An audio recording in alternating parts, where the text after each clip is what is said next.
en moi fera les œuvres que je fais. C'est Jésus-Christ qui parle. Et cela est écrit dans le livre de Jean, chapitre 14, à partir du verset 12. Et notre sœur Lindy va nous faire la lecture. Jean 14, verset 12. En vérité, je vous le dis. Celui qui croit en moi fera aussi les œuvres que je fais et en fera de plus grandes, parce que je m'en vais au Père. Amen. Et tout ce que vous demanderez en mon nom, je le ferai. Amen. Afin que le Père soit glorifié dans le Fils. Amen. Ça, c'est une promesse que le Seigneur Jésus-Christ nous a faite. D'accord? Alléluia. Mais est-ce que vous savez que pour que cette promesse-là se réalise, il faut que nous soyons comme Jésus-Christ, obéissant à la parole de Dieu. Amen.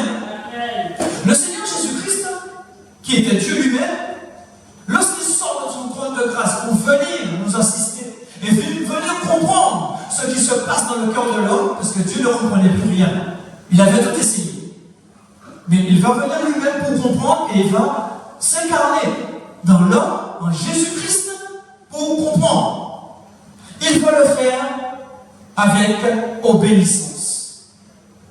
Amen. Et je vous le montrerai tout à l'heure au travers de la parole. Dans le livre de Jean, chapitre 6, avant de développer le verset conducteur, Jean chapitre 6, verset 38, il est écrit « Car je suis descendu du ciel pour faire non ma volonté, amen, mais la volonté de celui qui m'a envoyé. » Vous voyez, le Seigneur Jésus-Christ dit qu'il vient pour faire une œuvre, pour annoncer le royaume de Dieu, pas pour faire des miracles. C'est pour ça que beaucoup de personnes pensent qu'ils vont faire comme Jésus-Christ. Si Dieu nous permet de faire un miracle, tant mieux. Mais ce n'était pas ça le but premier. Le but premier, c'était pour ramener l'homme à la repentance et établir le royaume de Dieu ici. Amen. Parler de Dieu. Alléluia. Et vous allez voir tout à l'heure pourquoi je dis ça. Parce que dans le livre des Actes, il dit que nous serons ses témoins. Nous allons faire comme lui. Et il était venu pour parler du royaume des cieux et surtout pour que les hommes se repentent. Alléluia. Bien aimé, je voudrais vous dire que l'obéissance, c'est la clé d'une vie agréable à Dieu. Vous pouvez le noter, bien aimé. L'obéissance, c'est la clé d'une vie agréable à Dieu. Amen. Un enfant de Dieu, il peut faire tout ce qu'il veut, bien, selon lui, mais s'il n'est pas obéissant à la parole de Dieu, tout ce qu'il fait n'est pas agréable aux yeux de Dieu. Amen. Il a l'impression, il donne cette impression-là. Amen. Peut-être que les hommes seront étonnés, mais Dieu lui-même ne prendra pas plaisir. Alléluia. Et Jésus-Christ, c'est le modèle d'obéissance. Amen. Dieu avait donné au premier homme qui est Adam un seul ordre. Une seule chose il lui avait demandé. Et il lui a dit, je te place dans un merveilleux jardin, mais il y a un arbre et de son fruit tu n'en mangeras pas. Une seule chose qu'il lui a demandé. Est-ce que Dieu a demandé à Adam de faire autre chose?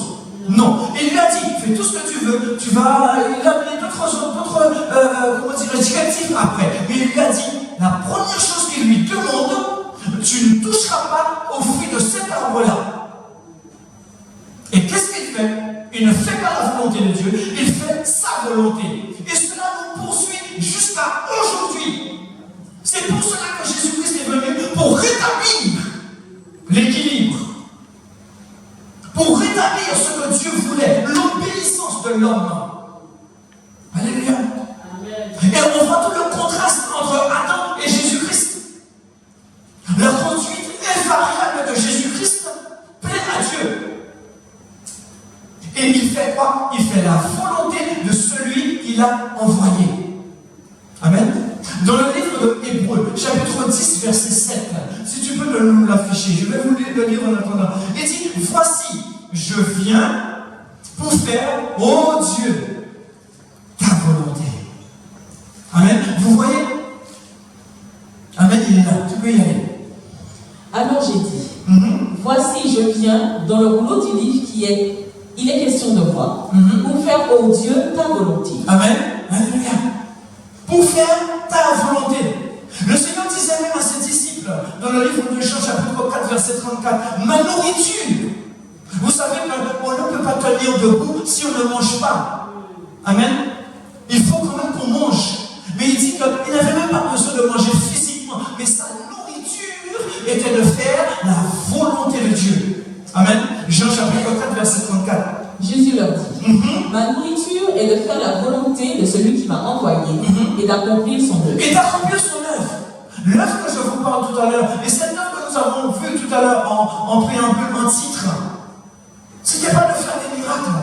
Encore une fois, je vous dis, le Seigneur Jésus-Christ a fait des miracles pour qu'on fasse des incrédules. Amen. Et pour que notre foi puisse prendre force.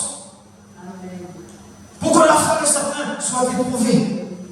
Alléluia. Jésus dit encore dans le livre de Jean, chapitre 6, verset 38, je suis descendu du ciel pour faire non pas ma volonté, mais la volonté de celui qui m'a envoyé. Amen. Et on voit bien aimé que la désobéissance du premier homme qui est Adam, alléluia, avait été un terrible affront pour Dieu. Dieu, mettez-vous à sa place. Croire qu'on ne peut jamais vraiment, on ne peut pas le faire. Mais on peut comprendre ce qu'il a ressenti quand le premier homme qui met dans un jardin idyllique. Amen. Qu'est-ce qu'il fait? Il fait tout le contraire de ce que son Créateur lui dit de faire. Amen. Alléluia. Jésus-Christ va revenir pour rendre à Dieu l'honneur qui lui était dû. Amen. Jésus-Christ revient pour remettre les choses à leur place. Alléluia. Et il y a une chose, bien aimée, et cela est valable pour nous. Jésus-Christ n'a pas obéi par contrainte. Jésus-Christ a obéi par amour. Amen. Et on ne fait rien de pour Dieu, ni pour faire plaisir à quelqu'un, ni montrer qu'on est fort ou qu'on est faible, mais on fait quelque chose pour Dieu parce qu'on aime Dieu. Amen. Alléluia. Un jour, Dieu, quelle que soit la situation, là où nous étions, nous a arrachés de cette boue où nous étions par amour. Et lorsque nous comprenons cela, eh bien, à notre tour, nous aimons notre Dieu. Pas parce qu'il nous a bénis, pas parce qu'il nous a donné une voiture, pas parce qu'on s'est marié et on a de beaux enfants, mais on aime Dieu parce que Dieu nous a aimés avant. Acclame-le.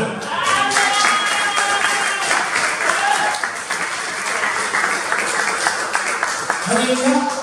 Et dans le livre de Jean, chapitre 14, verset 31, il est écrit, afin que le monde connaisse que j'aime le Père.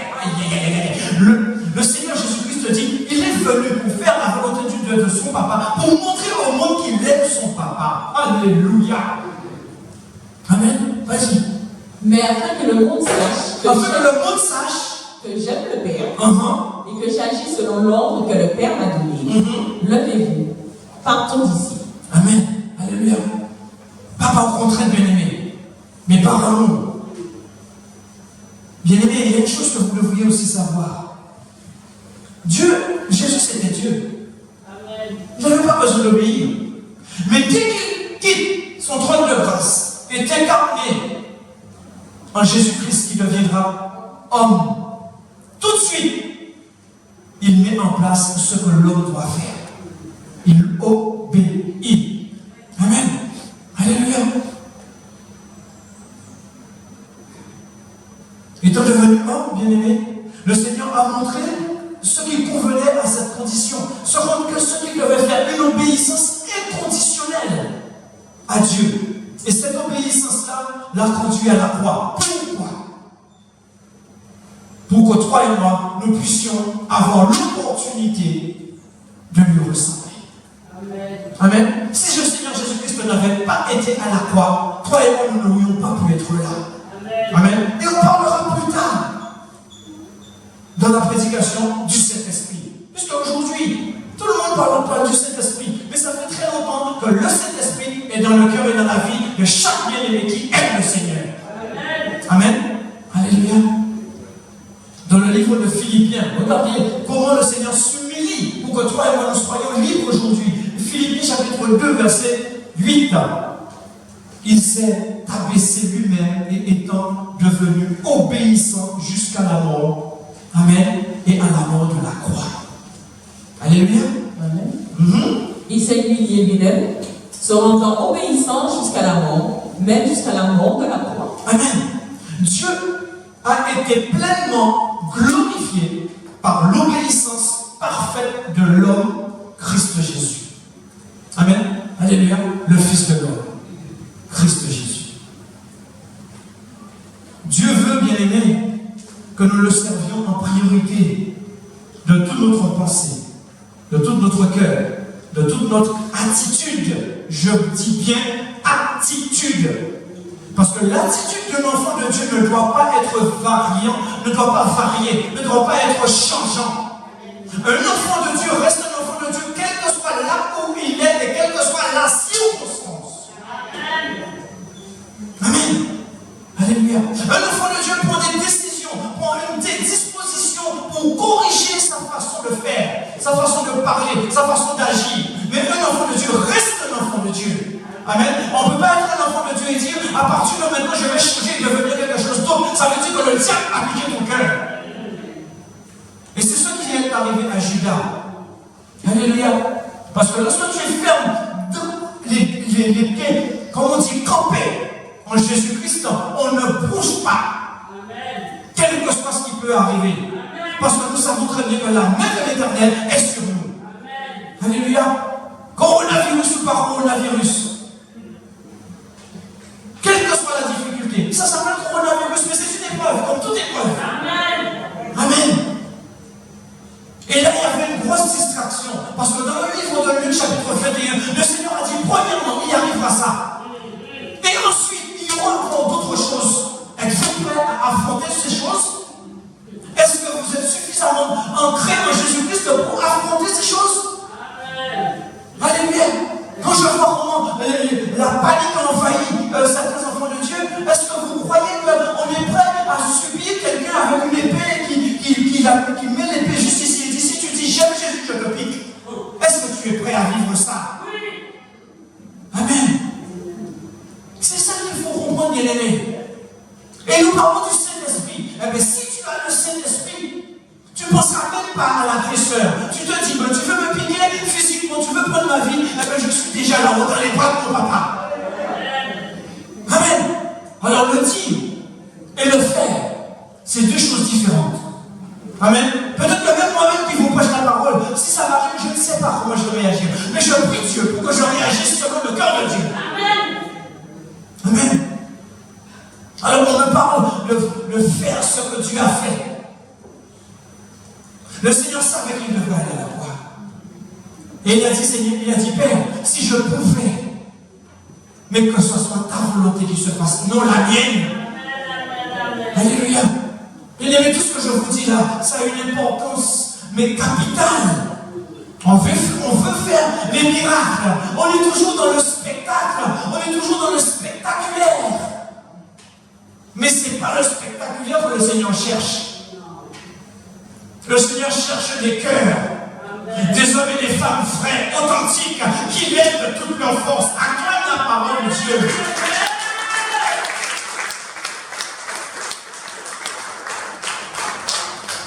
Alléluia. Dans le livre de Matthieu, bien aimé, regardez bien. Je parlais d'attitude. Matthieu chapitre 5, verset 8. Amen. Un enfant de Dieu, bien aimé, quelle que soit la difficulté, quel que soit le problème, il a un cœur pur. Il a un cœur pur. Amen. Amen. On n'a pas un cœur pur parce que le pasteur est là, ou parce qu'on est à l'église, ou parce qu'on nous regarde. On a un cœur pur partout. Amen. Dans tout ce que nous faisons. Amen. On a un cœur pur. Heureux ceux qui ont le cœur pur, car ils verront Dieu. Amen. Regardez bien. Heureux ceux qui ont le cœur pur, car ça veut dire que si ton cœur n'est pas pur, même si tu renverses la croix, parce que tu as élevé la main et tu as fait un miracle, si ton cœur n'est pas pur, tu ne verras pas Dieu. Après, moi, il dit, regardez Dieu. Amen. Heureux ceux qui ont le cœur pur.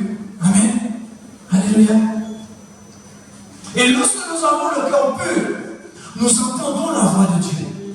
Lorsque nous avons un cœur pur, nous entendons Dieu nous parler. Amen. Et lorsque nous avons un cœur pur, nous sommes divinement avertis du danger. Alléluia. Lorsque nous avons un cœur pur, nous sommes conduits par le Saint-Esprit. Bien-aimés, j'entends des personnes me parler du Saint-Esprit. Et quand je me dis, ils sont fâchés. Mais comment peut-on avoir le Saint-Esprit et détester son frère? Comment peut-on avoir le Saint-Esprit et avoir de mauvaises pensées pour ceux et celles qui nous entourent? Que ça plaise ou non, je le dirai, parce que c'est la vérité. Alléluia. Bien-aimés, lorsqu'on aime Dieu et on voit des choses comme ça, on a envie de pleurer. On a le cœur qui se déchire.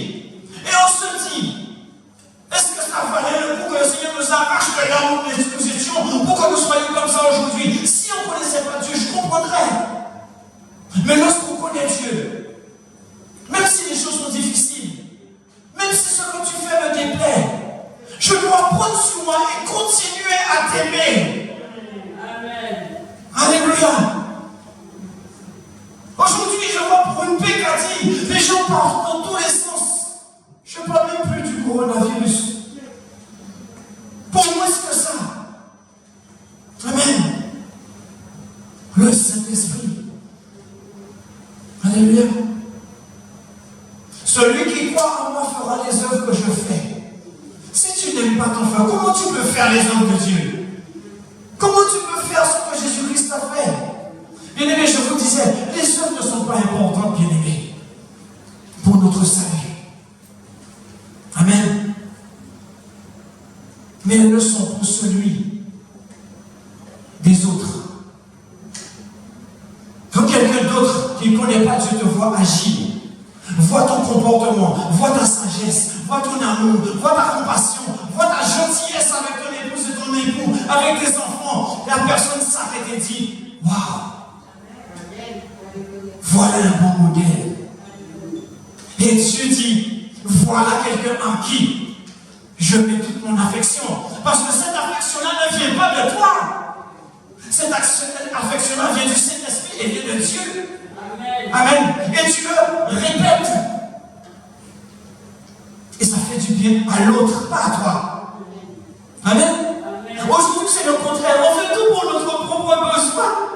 Oh, je prie pour que Dieu me bénisse. Mais tu es déjà béni.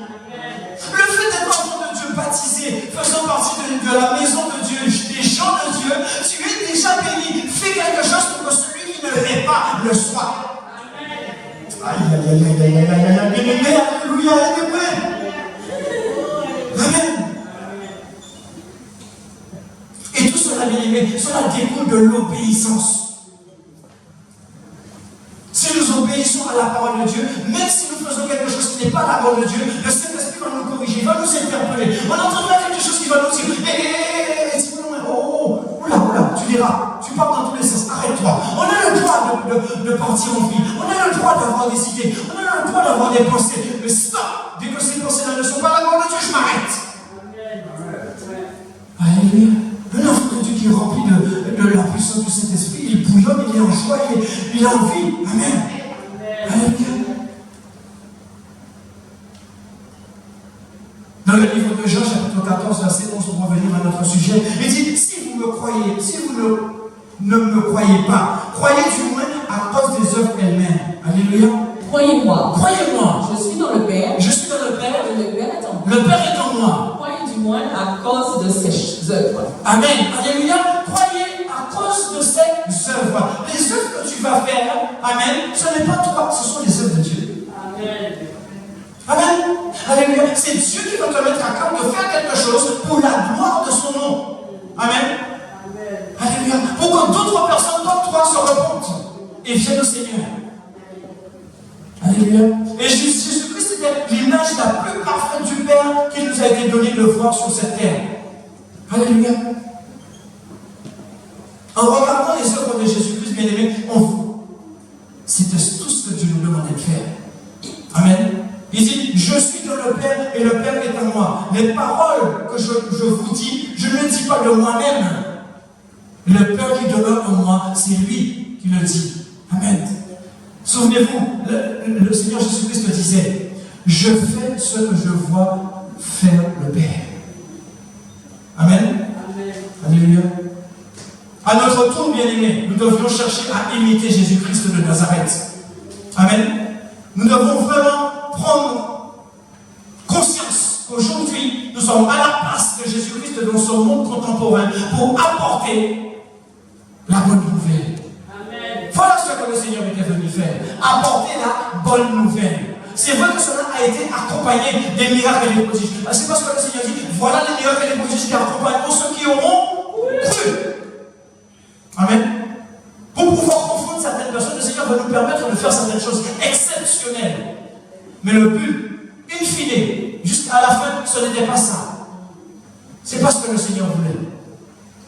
Mais que nous parlions de lui avec assurance et avec zèle. Mais nous devrions faire ça, bien aimés, dans la sainteté.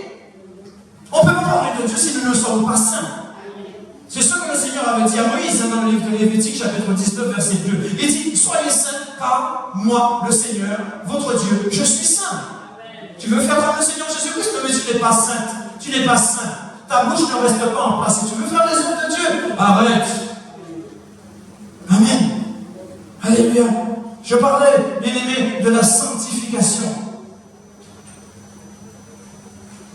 La sanctification, bien aimé, c'est l'œuvre du Saint-Esprit dans ta vie. Il te débarrasse. La chaleur consume du Saint-Esprit, consume tout ce qui n'est pas à sa gloire dans ta vie. Amen. Brûle-moi. Brûle-moi. Consume ce qui n'est pas à ta gloire en moi. Pour que je sois comme toi, saint. Amen. Celui qui croit en moi fera aussi les œuvres que je fais. Il dit, en vérité, je vous le dis, celui qui croit en moi fera aussi les œuvres que je fais. Et il en fera même les plus grandes. Parce que je m'en vais au Père. Certaines personnes pensent que lorsqu'il parlait de faire le plus grand, c'est de faire le plus grand miracle. Non, non, non, non, non, non, non. Parce que n'oubliez pas, bien aimé, Jésus-Christ est venu à un moment bien précis et dans la vie des Hébreux, du peuple juif, n'est-ce pas? Le Seigneur est venu en Israël pour expliquer à son peuple ce qu'il attendait d'eux. Amen. Vous êtes d'accord avec moi? L'apôtre Paul est parti après. L'apôtre Paul est parti faire des œuvres encore plus grandes que Jésus-Christ. C'est-à-dire qu'il est parti au-delà des frontières. Et nous allons voir ça tout à l'heure. L'apôtre Paul est devenu un témoin de Jésus-Christ de Nazareth et partir propager la parole de Christ. Et c'est vrai qu'en propageant la parole de Dieu, en devenant un témoin, il s'était accompagné de miracles et de prodiges. Comme Jésus-Christ. Mais l'œuvre plus grande que la parole parle, c'est d'aller et d'apporter la bonne nouvelle au-delà des frontières. Amen. Jésus ne voulait pas dire que ces œuvres seraient plus puissantes, mais ces œuvres-là auraient plus d'impact. Parce que Jésus n'est pas là aujourd'hui. Aujourd'hui, qui est à la place de Jésus-Christ? Toi et moi qui connaissons Jésus et en qui le Seigneur Jésus-Christ a déposé le dépôt. Celui en qui il a travaillé, il a enseigné et il nous dit maintenant, allez. Voilà l'œuvre la plus grande. Ce n'est pas les miracles. Amen. Parce que le Seigneur Jésus-Christ a parlé à une catégorie, à un nombre de personnes. Mais aujourd'hui, nous avons la possibilité de parler à un peuple beaucoup plus nombreux que les Juifs. Nous pouvons parler à tous ceux et celles qui vont recevoir Christ dans leur cœur. C'est pour ça que je disais tout à l'heure que les messages que nous faisons aujourd'hui sont censés aller toucher quelque part. Amen. Avec nos moyens. Sans vouloir nous identifier à qui que ce soit. Avec la grâce que Dieu nous donne. Amen. Alléluia.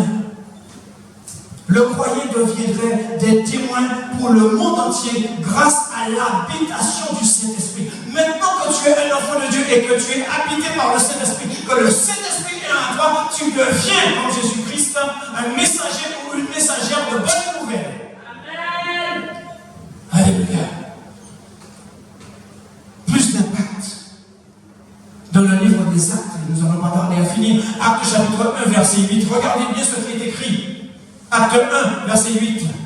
Il dit, vous recevrez une puissance. Vous l'avez déjà reçu cette puissance. Amen. Alléluia. Mais vous recevrez une puissance. Le Saint-Esprit survenant sur vous.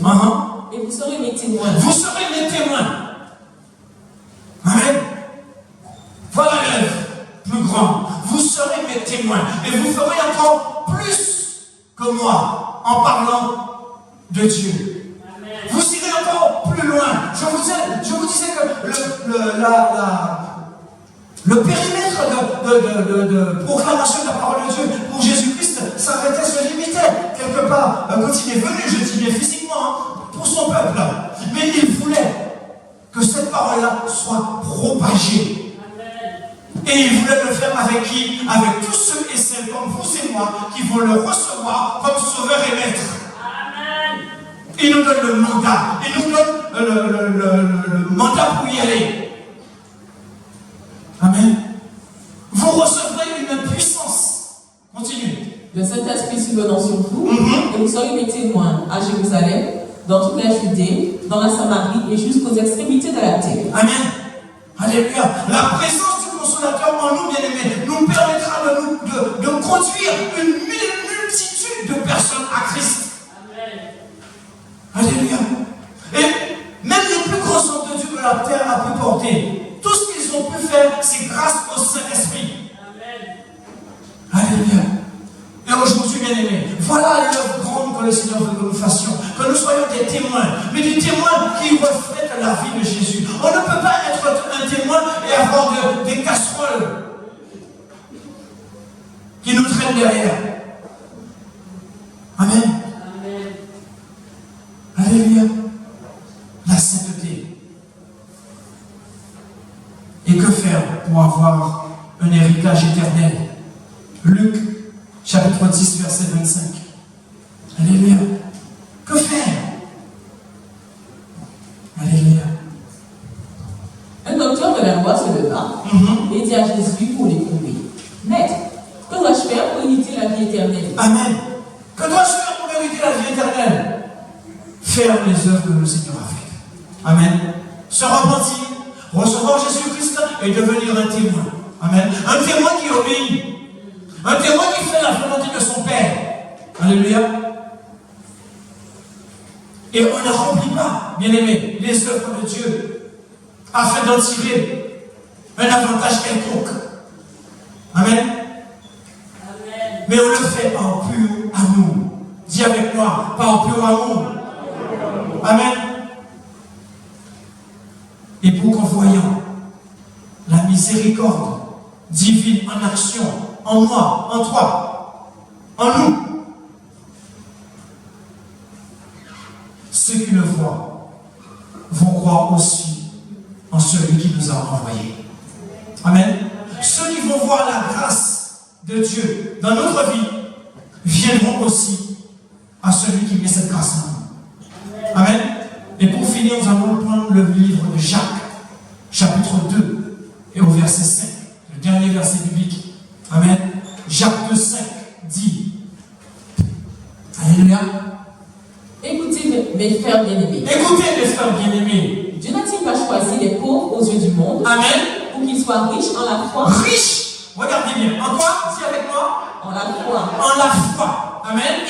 Et héritiers du royaume qu'il a promis à ceux qui l'aiment. Amen. Alléluia.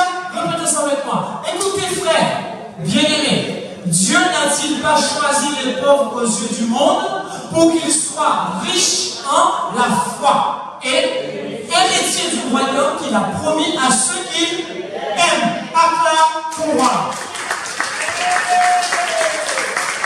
Alléluia. Je vais vous demander juste d'incliner la tête et nous allons prier. Alléluia. Père, nous voulons te bénir. Nous voulons glorifier ton nom, te rendre gloire et grâce, Père, d'être vivant. Tu nous as donné et octroyé ton souffle ce matin. Tu as pris soin de nous. Tu as veillé sur nous. Tu nous as permis, Père éternel du Tout-Puissant, de nous retrouver encore ensemble dans ce lieu pour te louer, pour glorifier ton nom. C'est vrai, Seigneur, que nous pouvons le faire, quel que soit là où nous sommes. Mais tu nous demandes aussi de le faire ensemble. Parce que là aussi, tu déverses ta bénédiction. Amen. Nous voulons te rendre gloire et grâce, Seigneur. Nous voulons te remercier pour cette journée. pour ce moment, pour cette reprise. Et nous te prions pour que les choses se passent, Seigneur, dans de bonnes conditions. Nous voulons te rendre gloire et grâce et te remercier aussi pour tous ceux et celles qui n'ont pas pu être là aujourd'hui, quel que soit là où ils sont. Et s'ils écoutent, Seigneur, ce message et cette prière, puisses-tu, Père, les toucher, les bénir, les fortifier, les restaurer, les équiper, Seigneur, et les aider surtout, Seigneur, à s'identifier à toi et à toi seul. Nous te rendons gloire et grâce, Seigneur. Nous te sommes reconnaissants pour qui tu es et pour ce que tu fais. Merci pour ta grâce. Merci, Père éternel, du Tout-Puissant, pour tous ceux et celles, Seigneur, qui souffrent, tous ceux et celles qui ont besoin d'une intervention divine. Étends ta main, Seigneur, et touche. Et que par la puissance de ton Saint-Esprit, que tu transformes les vies. Merci, Père. Merci pour ta grâce. Merci encore et encore, Seigneur, de nous aider à faire les œuvres que tu as faites, Seigneur. Mais que nous le fassions dans l'obéissance, dans l'humilité, dans la simplicité. Et surtout, avec la puissance de ton Saint-Esprit. Merci, Seigneur. Merci pour ta grâce. Merci pour qui tu es et pour ce que tu fais. Et que ton nom seul soit honoré dans nos vies, dans nos foyers, dans la vie de nos enfants, dans la vie de tous ceux et celles qui sont autour de nous, dans la vie, Seigneur, de notre commune, dans la vie éternelle de notre pays et dans ce monde, au nom de Jésus-Christ. Amen. Alléluia. Que Dieu vous garde et vous bénisse. Amen. Je voulais partager ce petit moment avec vous. Alléluia. Et vous dire que, bien aimés, si nous voulons faire la volonté de Dieu et faire les œuvres que le Seigneur a faites, c'est-à-dire apporter la bonne nouvelle, nous devrions être comme lui.